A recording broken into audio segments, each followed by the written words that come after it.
In a stunning political turnaround, Mark Carney, once a banker, never a politician, has led Canada's Liberal Party to a projected victory in the 2025 federal election. Replacing Justin Trudeau just weeks ago, Carney now steps into power without ever holding elected office, a first, in fact, in Canadian history. Now, the Liberals are on track to form the next government, though it's unclear if they'll command a full majority.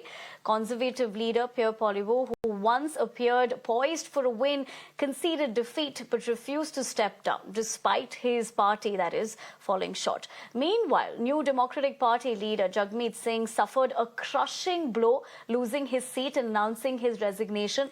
The NDP now faces the possibility of losing the National Party status.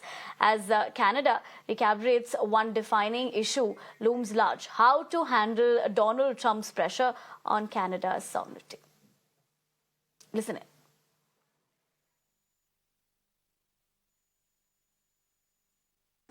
I voted Liberal.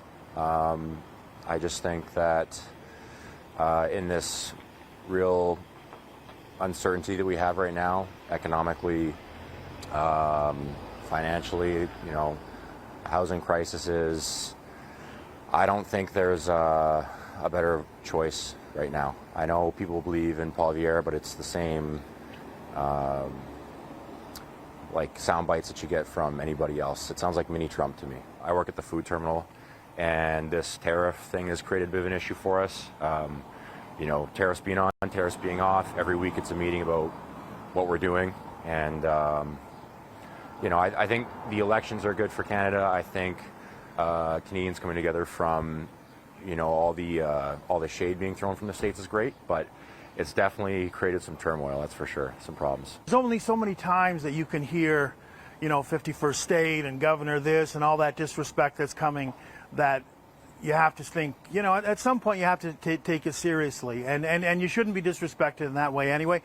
And really, historically, Canada probably always should, in a very bizarre, upside-down, twisted way, this might be a good thing for Canada, because I think maybe we've had too much of a relationship with the United States. I mean, they're right there. They're always going to be our neighbor, our partner, our friend, hopefully. But thinking about other possibilities, thinking about cutting down some of our own barriers within Canada, but also thinking more internationally just as a country, I think that's a very healthy, progressive way to be going forward. Right, let me go across to Shreya, joining me live from the newsroom. Shreya, very good afternoon. Given the fact that how this has turned out quite interesting, especially with the fact that just months ago, in a sense, the Liberal Party found themselves in the way that they had with different situations. At one point, they were perhaps even written off. But to be looking at what has happened over here, also under Mark Carney, quite interesting, Shreya. Absolutely. Good afternoon to you, Nivedna, and good afternoon to all our viewers. Yes, it has been a massive turnaround for the Liberal Party, because when this election campaign started and Mark Carney had called for snap elections, it didn't seem like the Liberal Party will win this election, and more of, conservative victory was predicted by more pollsters. But as soon as Donald Trump was sworn in, this election campaign entirely centered around Donald Trump, calling Canada the 51st state of America, as well as the kind of tariff threats that keep coming in from the United States of America under Trump. And that is where this election, is believed to have been changed for the Liberal Party. Mark Carney came across as a crisis manager, as a previous school teacher who can manage difficult situations for Canada, as opposed to a person like Pierre Poilievre, who most thought, was more about political positioning rather than actual efficient solution to how Donald Trump has been threatening Canada. So it has been, of course, a massive victory for the Liberal Party, who after Justin Trudeau did not have much of a chance of winning these snap elections. But also crucial to note here is how this election has come as a big blow to Khalistan sympathizer NDP and Jagmeet Singh, people and a party which has been the kingmaker in the previous elections when Justin Trudeau was Canada's Prime Minister, now reduced to a position where they're all set to lose their National Party status as well, because they secured less than 12 seats that are required. And that has come as a huge blow for NDP and Jagmeet Singh, also reflecting the kind of,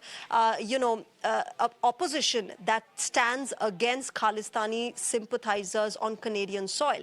There has been massive trouble between India and Canada under the Justin Trudeau government previously. In fact, diplomatic ties had, completely derogated under the Trudeau administration. And the center of it all was the Khalistani issue. But now with Jagmeet Singh resigning from his post, stepping down as the leader of the NDP, reflecting, the kind of position that Khalistani sympathizers hold in Canada today, which is almost negligible. Losing that election and losing your national party status is not just a big blow, but it is also a huge embarrassment for the kind of rants that they have time and again spoken against India. So yes, this comes as a massive victory for the Liberal Party. It has been a turnaround election for the Liberal Party, as well as a big blow to Khalistani sympathizer Jagmeet Singh.